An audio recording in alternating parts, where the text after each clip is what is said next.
Hello, my name is 환산스님 and this is Sun Meditation in English.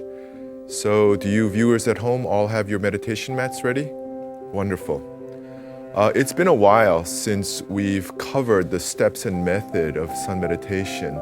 So today I thought we might review the details of performing sun meditation to refresh our memory and also to see how much we've progressed along the way. And I'll try to add more information as we go along.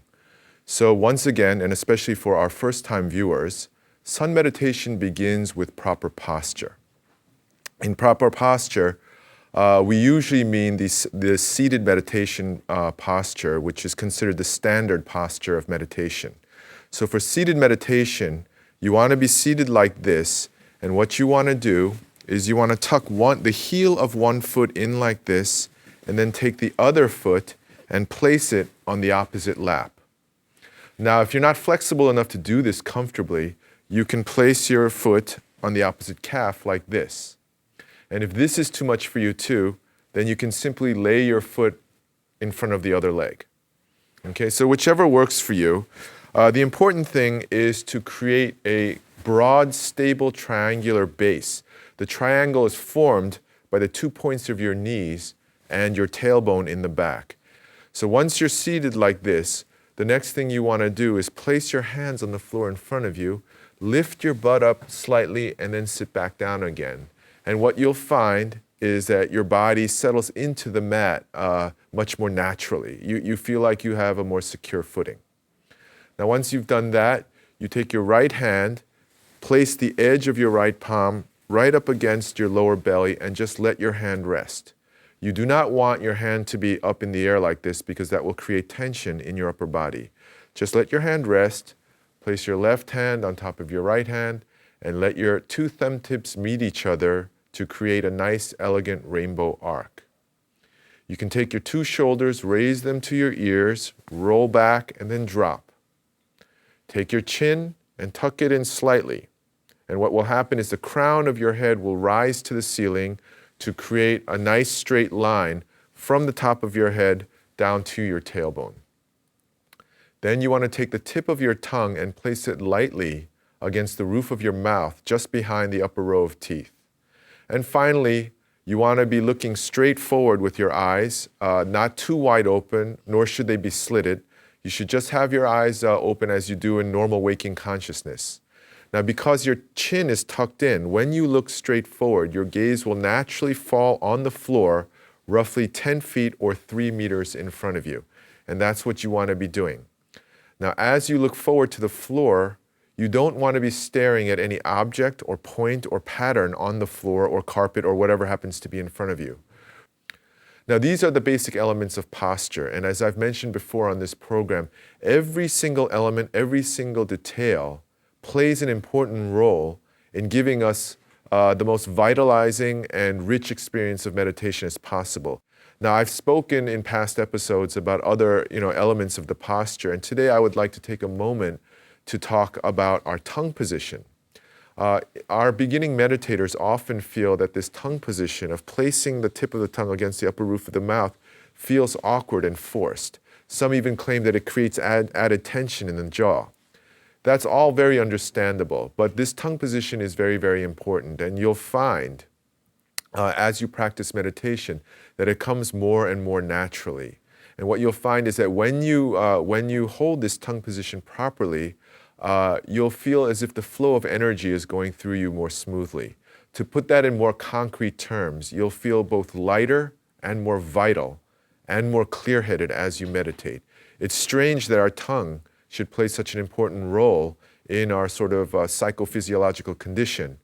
But when you meditate, you find that this is so.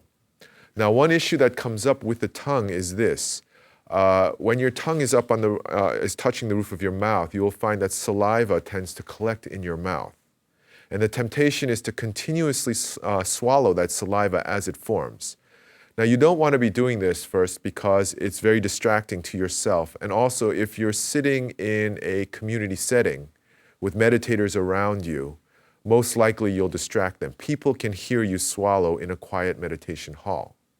So what you want to do instead is just let the saliva collect in your mouth. Let it pool, And when your mouth feels sort of full, just swallow it down in one long, quiet gulp. And then wait again. And you don't have to worry, as strange as it may seem to be swallowing so much of your own saliva, it's actually very good for our digestion and will actually help your health. So that's something to know about the tongue, and I will recommend that you be meticulous in observing all the details of our posture. So once we've achieved correct posture, we enter now into the second element of breathing, which is into the second element of meditation practice, which is breathing. And in breathing, we begin with preparation breathing. Preparation breathing serves to clear out the stale air in our lungs, refresh our bodies and our minds. And by focusing our attention on our breathing, it also tends to disconnect us from whatever thoughts or emotions we may have been obsessing over just prior to the breathing. Finally, it has the effect of kind of hitting the restart button on our nervous system and brains. So because of these benefits, it's always recommended that we do preparation breathing to get ourselves into the proper frame of mind for meditation. In preparation breathing, what we do, and we can all do this together, is we're going to breathe in very fully through the nose and completely expand our chest. And then we're going to hold. We're going to hold until it's mildly uncomfortable. And then finally, we will exhale as fully as possible through the mouth. So we're going to do that 3 times. So why don't we all do that together? So inhale through the nose. Hold. And then exhale through the mouth.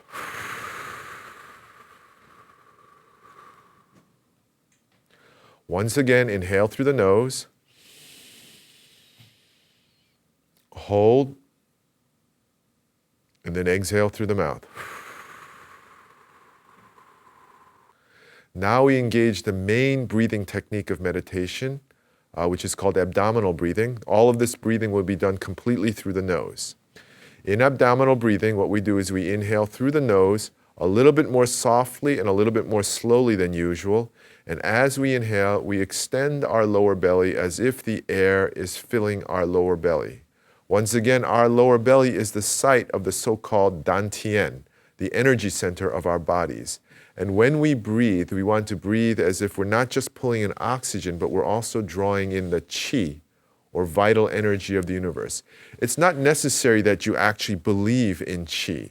That's a question for another time. But if you're uncomfortable with traditional Asian spiritual terminology, you can just think of it as a metaphor. And when you think in terms of drawing in energy from the universe, you'll find that the breathing comes more naturally and it has a more enriching effect on you. So you can test that out for yourself. So once again, you breathe in through the nose, extend your lower belly, hold in the extended position for 2 to 3 seconds, and then exhale through the nose and draw in your lower belly. Draw it in as if you're pulling your belly button in toward your spine. The thing to note here is that the exhalation, the out-breath, should be slightly longer than the inhalation. So the recommendation is 2 to 3 seconds for the in-breath, 2 to 3 seconds for the pause, and 3 to 4 seconds for the out-breath or exhalation. So why don't we all try that together? Inhale, hold, and then exhale. Now, when you combine the breathing and the posture in this way, you'll find that it's less of a muscular effort to hold your posture. In the beginning, for beginning meditators, we often feel that we're kind of forcing our bodies upright, and there seems to be a large expenditure of muscular energy. But as we breathe and as our bodies adjust to the posture, you will begin to feel as if your body is straightening up by itself. The classic metaphor is that you will feel as if there is a hair on the crown of your head that's tied to the ceiling and your spine is hanging from that hair. You'll feel very light and you'll feel that your body is expanding on its own. Okay, so that's the first sign to look for in terms of your adjustment to this breathing and posture.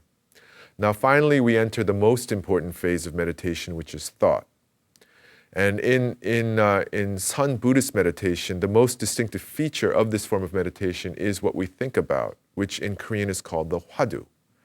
And in English, in modern day English, we can think of that as a fundamental problem about our existence that we pose to ourselves.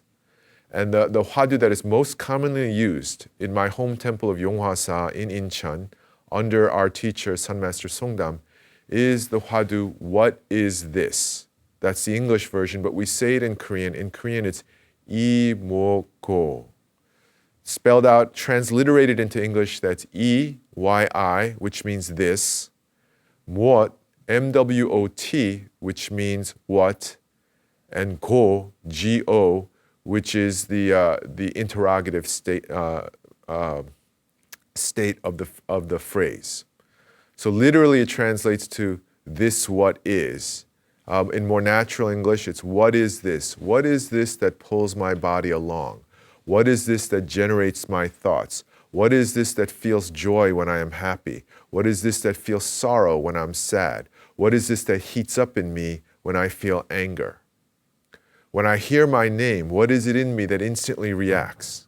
When I see an image in my mind or hear a sound in my mind, remember a song, what is it in me that sees the image as if it's on a movie screen?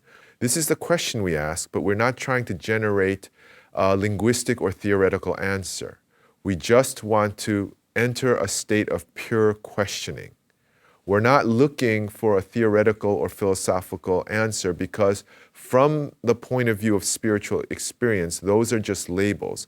We want to experience and directly perceive the reality of what we truly are when you strip away all the inessentials.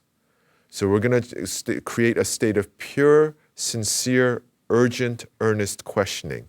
And this state of questioning in traditional Sun Buddhist tradition is called doubt. This is not the doubt of agonistic skepticism. You're not asking whether something is true or what the meaning of life is. You're asking a question that absolutely needs an answer, but you don't know the answer. You're trying to see what you are, but you cannot see. You're trying to know directly what you are, but you cannot know. You're trying to experience what you are, but you cannot. So this state of questioning but unable to get an answer is called being blocked in Sun meditation tradition. So the state of doubt is a state of being blocked. And we want to create this state and maintain it and enhance it in the course of our meditation. And what will happen is if we meditate very, very seriously and commit ourselves to asking this question, I, mo, go, at all times of the day, no matter what we're doing, this state of doubt will grow within our bodies and within our consciousness. It will completely saturate our being until finally it fills our sleep, and then ultimately it seems to fill the entire universe. And then like a balloon bursting from being pumped up with too much air, this state of doubt will erupt in the experience and event that Buddhists call enlightenment. So that's the theory of how we do this practice and why we do it. Now the method is we combine the question with our breathing. So once again, we engage abdominal breathing. We inhale, pause, and then on the long out breath, in tandem with our breathing, within our minds, we say, I, mo, go. And we take that last syllable, G-O, and trail it all the way to the end of our breath. So why don't we try that all together out loud first to get a sense of it. So inhale, hold, and then all together, I, mo, go. Now each time we say I, mo, go to ourselves, we want to say it like it's the first time, with pure freshness and sincerity. It's not a mechanical repetition. The phrase in itself has no value. It's the state of doubt that it's intended to trigger. That's the main issue.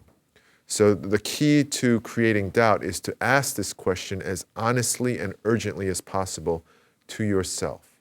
And although it seems like we're just sitting here doing nothing, the fact is our brains, our minds are trying to pay attention to a lot of details at the same time. All the elements of this posture, this unfamiliar breathing technique, and this thought that we're supposed to be totally committed to. That's a lot for our brains to handle, even though we're just sitting still. Those are the facts, just as when we do anything else in life. We don't need to think of it as being something special, but we can't take it for granted either. So consider that, and in the end, we want to get good enough at this so that the posture and the breathing and the imoko hwadu become one. So that when I hold this posture, automatically I start breathing that way, automatically I start thinking imoko. If I start to breathe, automatically my body straightens up into the posture, automatically I think of imoko. Now, as always, I will ask you to practice this posture, this breathing, and this hwadu imoko throughout the course of this program. Okay? So, the topic for today's contemplation and meditation is, why do I keep comparing myself with others? This is a topic that comes up often in my conversations with my friends. I'm told that by some people that they find themselves obsessively comparing themselves with others. They feel like they're losing their sense of their own independence and autonomy, and they wonder if this is going too far, and that maybe this is the result of living in this modern, hyper-competitive, hyper-measuring society that we now live in. So I thought that would be a good topic for today's program, and to start things off, I would actually like to share with you the story of an old friend of mine from college. Now, I'm not going to tell you her real name. I'm going to call her Anne. And I think this story will reflect the extent to which comparison can sort of infiltrate our thinking and permeate our lives. So I met Anne in my first year of college, way back. And she was a very popular girl. She seemed to have it all. She went to a great school. She was very intelligent. She was multi-talented, very athletic, could do all sorts of things. She was also very sociable and very attractive. So she was extremely popular. And one thing about her, though, was that she was extremely well-rounded. She did everything really well, but she was not, she was not focused as much on academics. And since the graduates of the same college, get closer when they find themselves in the same strange cities. So we became friends, and I remember, as we became closer, one time we were having dinner together, and she said to me that she feels like a failure, and that was completely shocking to me. I thought that she was someone who had won at everything that she did. That if there was a winner in life, it was her. And so I asked her, well, how could you think that? I mean, people envy you, and you're so popular, etc. And she said, she understands that, she gets that, but she felt that she had never achieved excellence in any one field. She was just sort of good at everything. And now she was looking around her. She spoke very honestly. Now she was looking around her at these girls that she knew in college, who, when they were in college, they didn't get much attention. They were studying very hard. And after college, they had gone on to, because they had really good grades, went on to go to really good graduate schools and really great companies. These blue chip companies that have these wonderful training programs and give you a good starting salary. And she felt, envious. And I was very surprised, because she was really comparing herself to them, and really felt that her life, by comparison to theirs, was a failure, that the things that she had gained were not worth gaining. So this comparison really had her very depressed. And she was questioning her own identity and her own value system. And it was a really big deal to her. So as I said, we stayed in touch. And we talked about this over time, and over time she decided that she was going to master this.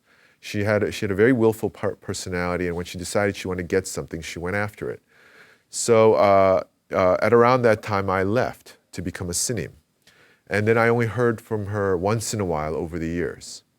And what I heard was, typical of her, she went out and she worked very hard, and got very good recommendations from her employer, and went on to a really great graduate school, and from there was able to launch herself into one of these prestigious companies that she had been envying, and she actually managed to overtake those who she was comparing herself with. And then the years passed again, and then I had a chance to talk to her several years ago, and she told me, well, she was dissatisfied with her life again. And she said, all of her friends were now getting married. They were meeting, the love of their lives, and they were, setting up their futures, and they weren't alone anymore. And here she was, kind of being left behind again, she thought. And so she thought like she would have to adjust her life and not make it so much about achievement and popularity. And she was like, what's the point of, going out with so many guys if you don't find the one? And then over the years, I once again heard that she had gotten married. She had done that too. She went off and found a wonderful man. They got married and they had children. And it was like a storybook. And then finally, I heard from her once again, more recently. And once again, she was feeling a little bit empty. And she was saying, she's grateful for what she has, and she's very happy. She loves her husband and her children, but there's something missing. And so now she wanted to learn meditation. She said she thought of me and the path that I had taken. So now she was comparing herself to me. And she thought this is something that she wants in her life. So, I was, of course, very gratified to hear that from her and try to share what I know of meditation with her. So the interesting thing about this story is people like Anne and are usually envied. They're considered the leaders of our society, and they're considered to be very autonomous and very independent. But what I found is that, like the rest of us, these gifted people are incessantly comparing themselves with others.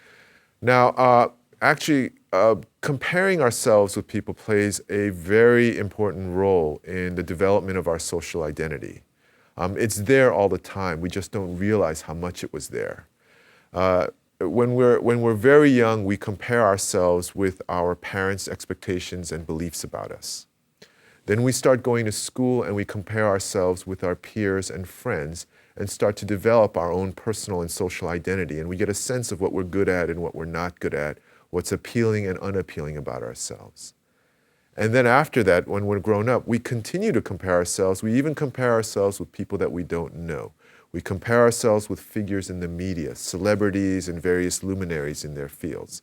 And so this follows us throughout our lives. Now, there's no doubt that comparing ourselves with other people serves a useful function, but in terms of our development into adults. But there's a point where it gets too much. We get to a point where we feel like we're not good enough. Now, does Buddhist teaching have anything to say about a situation when we're sort of comparing ourselves to death? Buddhist teachings tell us that this incessant comparing of ourselves with others is actually an automatic, inevitable function of the unenlightened mind. The unenlightened mind fundamentally doesn't know what or who it is and must look to others to understand what it is, to reference others. And when we all compare, we follow the same pattern of thinking, emotion, and judgment. When we meet someone, any other human being, we instantly make a comparison. And we may decide that that other person is inferior to us in some important respect, like intelligence or attractiveness.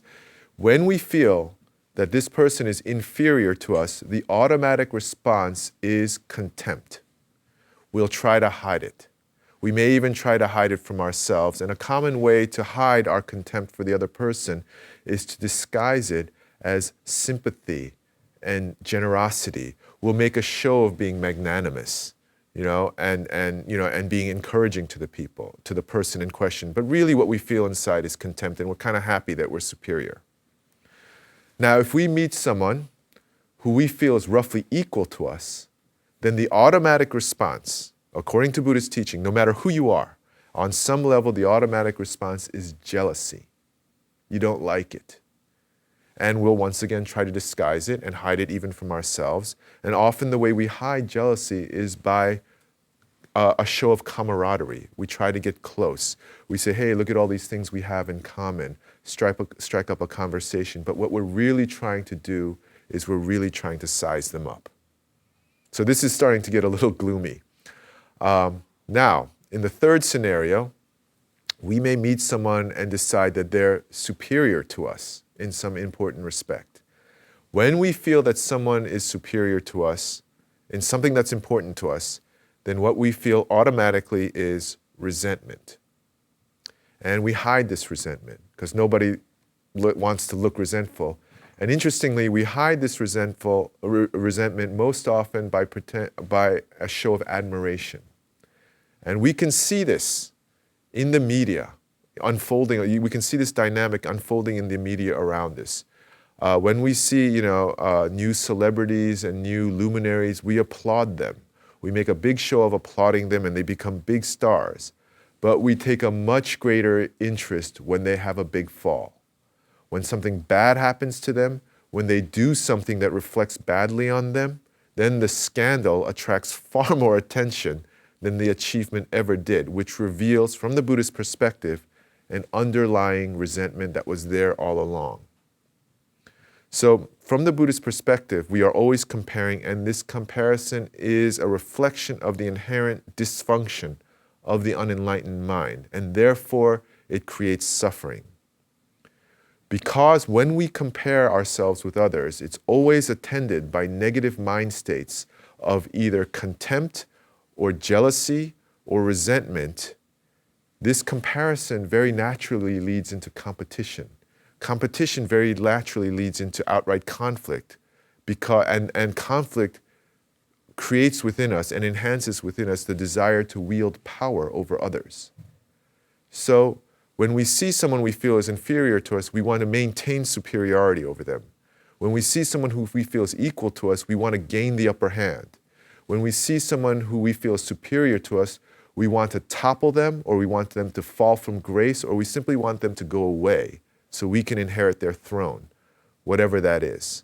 Now, this says something about the quest for enlightenment. The quest for enlightenment is not something strictly spiritual. It's not something that only spiritual people do. It has an ethical dimension from the Buddhist perspective. Our unenlightenment naturally tends toward conflict and toward the acquisition of power over our fellow human beings. So then we are, in some sense, ethically bound to find a solution to that. Otherwise, we'll always be at each other's throats. So there's a very practical, commonsensical, and ethical dimension to this quest for enlightenment. It does concern all of our lives. Now, from the Buddhist perspective, the individual sort of dynamic of comparison is systematized into the systems of our society. They are made part of, comparison and competition are made part of, for just to name two obvious examples, our educational system and our economic system. Our educational system is based on comparing students with one another, is based on putting people through competition, and the grading and scoring system is inherently comparative. The employment system of our current economy, of modern economy, is the same. When we seek out jobs, we are pushed through a very almost clinically exact comparative system, through resumes and interviews, designed to make us compete with each other. Okay. So one way or the other, we live in a society that's steeped in comparison and competition. Now, I don't want to sit here and say that comparison and competition in and of themselves are evil. They're all bad. We should do away with them. We should just learn to live, in peace and harmony and never compete and never compare with one another. I don't really want to say that for a couple of reasons. First of all, I don't think that at the current level of evolution of our civilization, we're ready to live that way. And secondly, I want to note that comparison and competition provide very necessary functions in our lives and in our society, and we haven't found a way to improve on that. Whether we like it or not, on an individual level, competition helps us to develop our abilities and talents far more than if we did it on our own. Competition makes us work harder and will make us develop ourselves to a higher extent than if we didn't compete at all. That's just an obvious empirical truth. So that's on an individual level, it does serve to help us grow and develop. On a broader societal level, competition, making people go through competition to get jobs is a necessary method for getting the most qualified people to perform the tasks that are necessary for our society to survive and thrive. it's still the best method we have of getting the best people into the various jobs that we need to get done for our society. So the problem, I would say, for now is not comparison and competition per se, but when comparison and competition we go overboard with it, and when it starts to dominate our social identity. And this is the point that I want to make. Comparison and competition are not designed. Their purpose is not to give us a social identity. So when we use comparison and competition to determine who we are, we have an incorrect understanding of the role and meaning of comparison and competition in our lives. Okay? But nonetheless, the reality is that if we feel that we suffer in comparison, if we feel that we fail in competition, this will impact our sense of who we are and our social identity. So that's the reality that we're trying to deal with. Now, from the Buddhist perspective, what we need to understand is that if we want to achieve a healthy sense of wholeness and self-worth, that won't be achieved through the perfection of our attributes and through our achievement. It may feel very good to get very good at something, but from the Buddhist perspective, it only drives us deeper into this dysfunctional, competitive, comparative mind frame. Okay? We need a different way of thinking. Now, the argument is that if you spend all your time trying to be the best, you're caught in an endless race on a treadmill. Now, some people accept that reality. Some people will say, well, that's worth it to bring out the best in me. I choose to do that. But the fallacy in this argument, according to Buddhism, is that it doesn't take into account the reality of impermanence. No matter how smart you are, no matter how beautiful you are, no matter how talented you are, no matter how accomplished you are, no matter how powerful you are, no matter how rich you are, no matter how famous you are, all of that will be taken away. Our minds will deteriorate, our bodies will deteriorate, we'll age and have to retire our position, and having so much money won't mean that much when our bodies and our minds no longer serve us anymore. So from the Buddhist perspective, we need to find a different way of operating and living in the world to find a sense of wholeness and self-worth that we're looking for. So why don't we take a break, and when we come back, we'll consider what Buddhism has to offer in terms of an alternative to social comparison.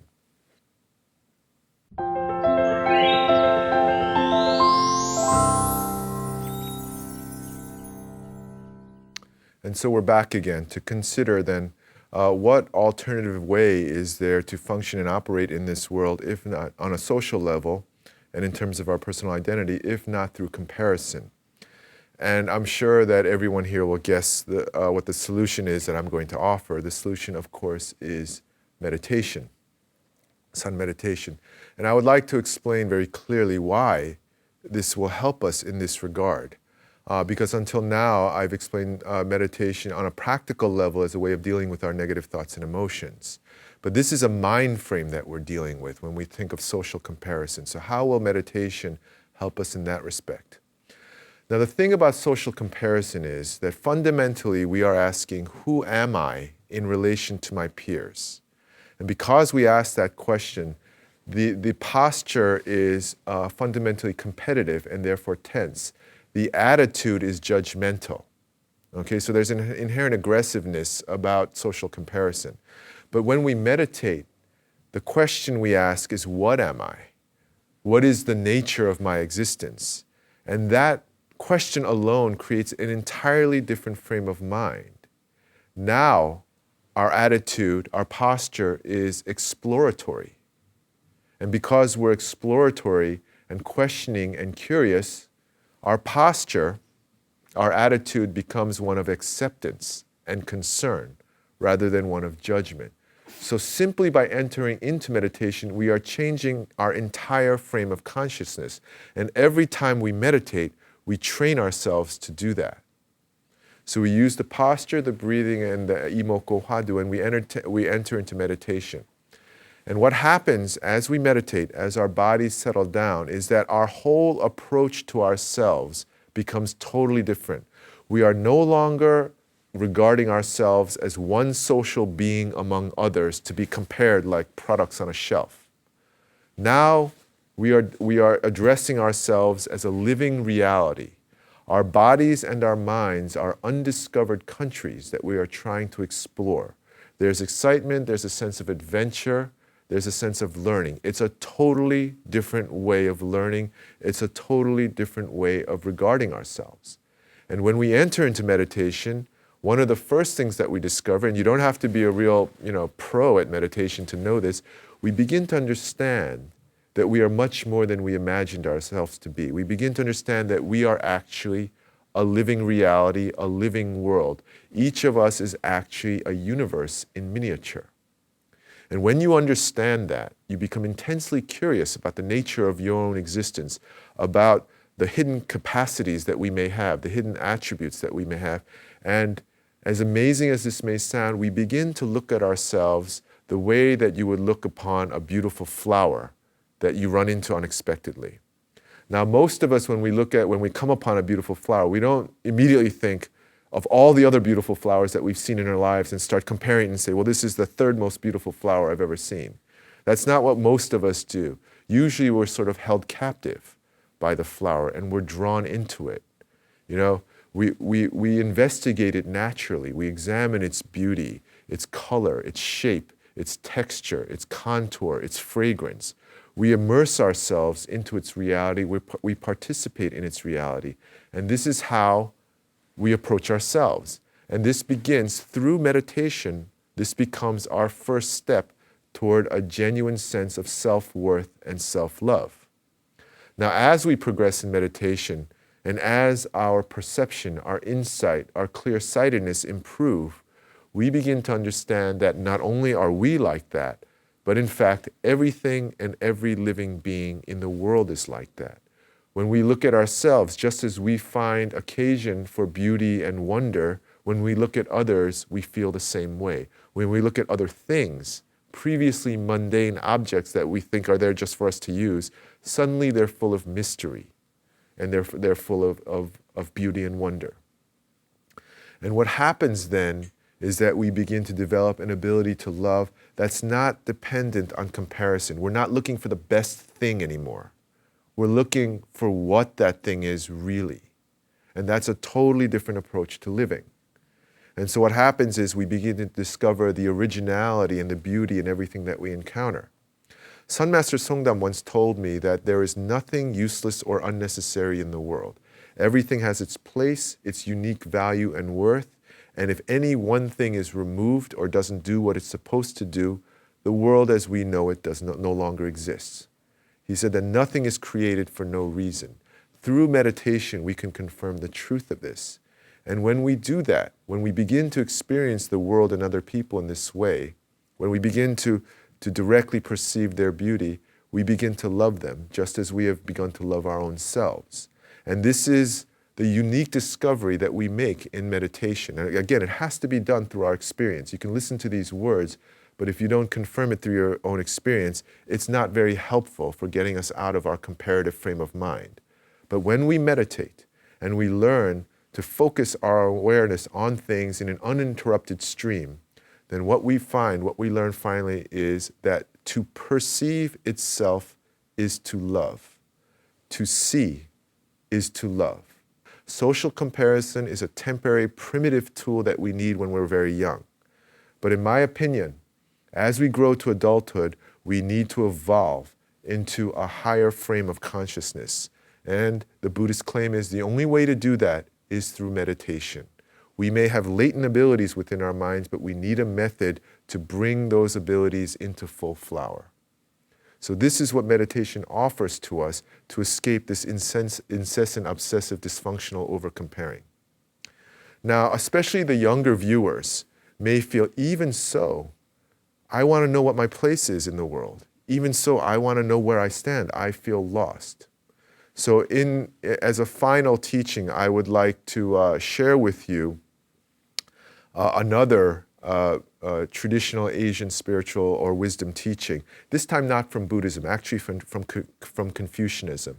In Confucianism, a developmental map is made of human growth. And at each age, we're expected to master some kind of truth about our own existence. And so each age group, 20s, 30s, 40s, 50s, 60s, is described, that the thing that we're supposed to become enlightened to or understand at that age group is summarized in a pithy phrase. And one of those phrases of one of the higher states of development, not the highest, one of the phrases is, know heaven's mandate. Know what heaven calls upon you to do. Know what the world wants from you. Okay? Know what you were born to do. Know what you have to give to this world. Know what you have to do for this world. Know what you will live for. This is a better way, in my opinion. It's very traditional, but it's a better way of understanding where you stand in the world than simply by taking a measuring stick and measuring yourself against everybody you meet. You know, it's much more hopeful, it's much more optimistic, it's less aggressive and less conflictual with other people. So to summarize, if you want to get a stronger sense of your own personal identity, then don't look to the things that you think you have and the things that you think you can do. Instead, in the words of Sun Master Songdam, look to the thing that's doing the looking. Look to the thing that's searching. And if you want to know where you stand in the world and what you're supposed to do in the world, then ask what heaven asks of you. And be prepared to be patient, because it can take a long time to gain either of those goals, but the journey is well worth it. So that's all we have time for today. Once again, thank you to all of our studio's audience members, and thank you also to all of our viewers at home. Once again, I will close with the traditional Buddhist greeting. May we all attain the Buddha. And now, with 3 strikes of the chukpi, we will enter the closing session of meditation.